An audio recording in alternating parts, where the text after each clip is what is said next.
des Togolais. Monsieur le ministre de la Sécurité et de la Protection civile, Monsieur le ministre des Droits de l'Homme, de la Formation à la citoyenneté, des relations avec les institutions de la République, porte-parole du gouvernement, Mesdames et Messieurs les membres du Bureau de l'Assemblée nationale, Mesdames et Messieurs les membres de la Conférence des présidents, honorables députés et chers collègues, Mesdames et Messieurs les chefs de service de l'administration parlementaire, Mesdames et Messieurs les partenaires du monde des médias. Mesdames et Messieurs, nous clôturons les travaux de la première session ordinaire de l'année 2021, conformément à l'article 55 de la Constitution de la 4e République. Ouverte le premier mardi du mois de mars, la première session a duré au total 4 mois. Sur les 22 projets de loi déposés sur le bureau de l'Assemblée nationale, 15 ont été étudiés et adoptés à ce jour. À l'heure du bilan de notre session, il m'est loisible de le présenter comme fructueux de par la richesse des discussions ayant meublé nos travaux que par la qualité des lois votées. Le Togo, notre fierté, a ainsi progressé sur des questions importantes. La République n'étant pas une entité figée, il est impératif que la législation nationale évolue au rythme des exigences contextuelles et factuelles. Consciente de la place qu'occupe l'emploi des jeunes et la réduction de la pauvreté parmi les défis auxquels doit faire face notre pays, la représentation nationale a participé au processus ayant pour finalité la modernisation d'une législation plus propice à la création d'emplois. C'est dans cette logique que nous avons adopté la loi portant Code du travail en deuxième lecture et la loi relative à la mise en valeur du littoral.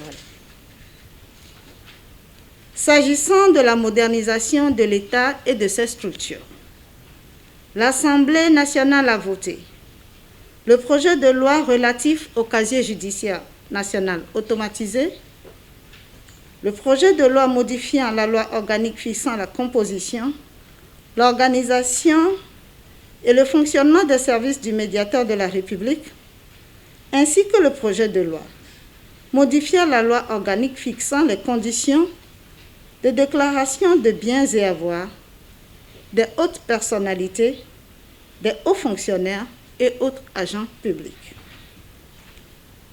Dans le registre de l'amélioration du niveau de développement humain, les travaux législatifs ont abouti au vote de la loi fixant les règles d'organisation, de développement et de promotion des activités physiques et sportives au Togo.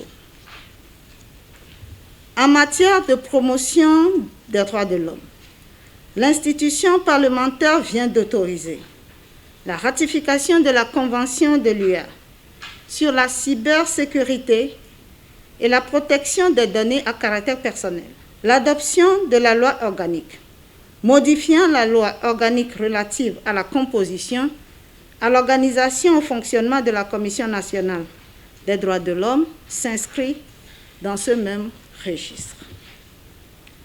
Le premier projet de loi adopté ce jour confirme une fois de plus l'engagement et la volonté du président de la République, Son Excellence M. Faure Sozimna Gnassingbé, à faire du numérique un levier important au centre du développement durable de notre pays tout en garantissant la sécurité et la protection des données à caractère personnel pour l'ensemble de nos concitoyens. Honorables députés, chers collègues, la ratification de la Convention de Malabo est donc pour nous une opportunité, non seulement de renforcer notre dispositif juridique, mais aussi de bénéficier d'un cadre harmonisé et de coopération sur les enjeux et les défis sécuritaires que pose l'ère du numérique. Le deuxième projet de loi apporte des innovations tant sur le mandat que sur les attributions et les organes de la CNDH, de même que l'introduction de nouvelles attributions relatives à la protection des défenseurs des droits de l'homme, mettant ainsi cette loi en phase avec les nouvelles exigences internationales. Messieurs les ministres, honorables députés, chers collègues, mesdames et messieurs, dans le cadre de la diplomatie parlementaire, au-delà des nécessaires échanges sur les grandes questions qui agitent le monde, notre participation aux différentes rencontres, pour la plupart en visioconférence, a le mérite de nous maintenir en contact avec les autres assemblées parlementaires, malgré la situation sanitaire. Je me félicite donc de la sollicitude permanente des partenaires bilatéraux et multilatéraux de notre pays visant à améliorer la qualité du travail parlementaire.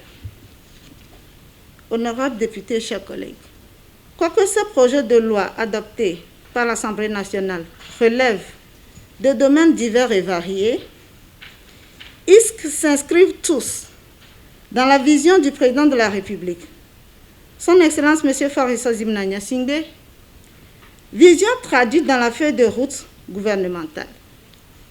Cette cohérence d'action institutionnelle est fondée sur la justesse des objectifs poursuivis et surtout le côté avant-gardiste des choix opérés.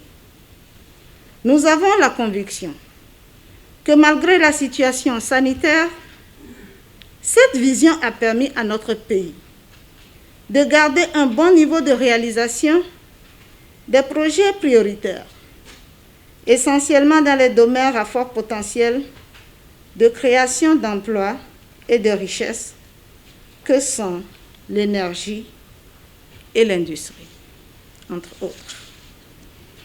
À cet effet, je me réjouis donc de la finalisation et la mise en service de 4 projets majeurs que sont la centrale thermique Kekeli, Efficient Power, la plateforme industrielle d'Adétikopé, la centrale solaire photovoltaïque de Blita et la data center de Lomé. L'Assemblée nationale exprime, par ma voix, au président de la République toute son admiration et son soutien dans sa noble mission à la tête de notre pays.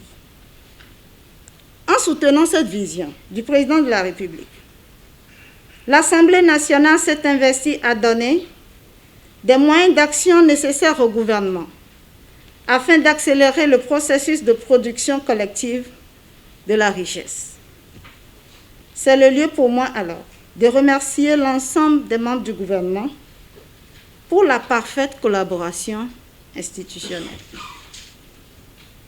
Par son travail et son attachement à respecter les valeurs de la République, l'Assemblée nationale a encore montré qu'elle est au cœur de la vie démocratique de notre pays.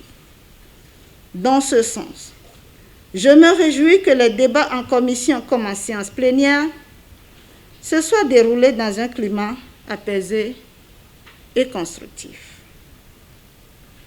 Cette législature, il faut le reconnaître, bénéficie au quotidien d'un travail et d'une expertise de qualité, tant en commission qu'en séance plénière, couplée d'une ouverture d'esprit des députés de tous bords. Je voudrais particulièrement saluer la dynamique constatée au sein de nos commissions permanentes, qui saisissent la portée et les enjeux vitaux des projets de loi en les enrichissant par l'apport d'amendements constructifs et rationnels en prélude à leur examen en séance plénière. Je voudrais donc adresser mes vifs remerciements aux membres du bureau de l'Assemblée nationale, ici présents, aux présidents des différents groupes parlementaires et aux présidents des commissions permanentes. Honorables députés, chers collègues, je vous prie de trouver ici mes sentiments de gratitude profonde pour l'énorme soutien apporté à notre action collective tout au long de la session que nous clôturons aujourd'hui. Je voudrais nous permettre de nous applaudir. Félicitations à tous. Merci pour le travail extraordinaire que nous avons accompli ensemble. Derrière tous ces résultats que nous avons engrangés, il y a des personnes compétentes, dévouées et animées d'une grande disponibilité qui nous ont appuyés.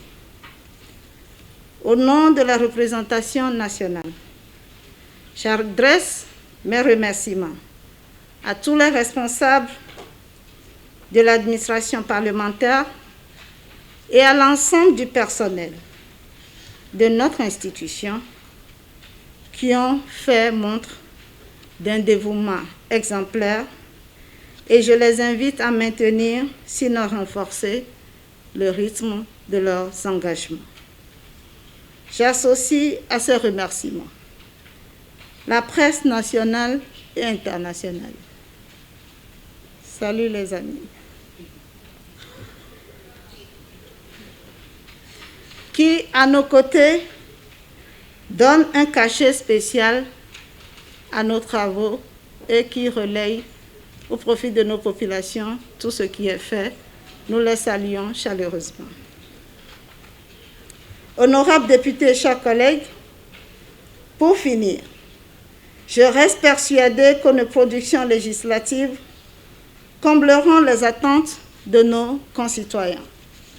Je nous invite donc à maintenir un contact étroit avec nos concitoyens afin de leur expliquer la portée des lois votées ainsi que les différentes opportunités qui pourraient en découler pour leur bien-être.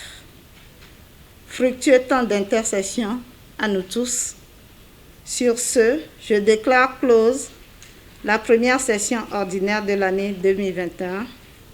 Que Dieu bénisse le Togo et toutes les autres nations du monde. Je vous remercie.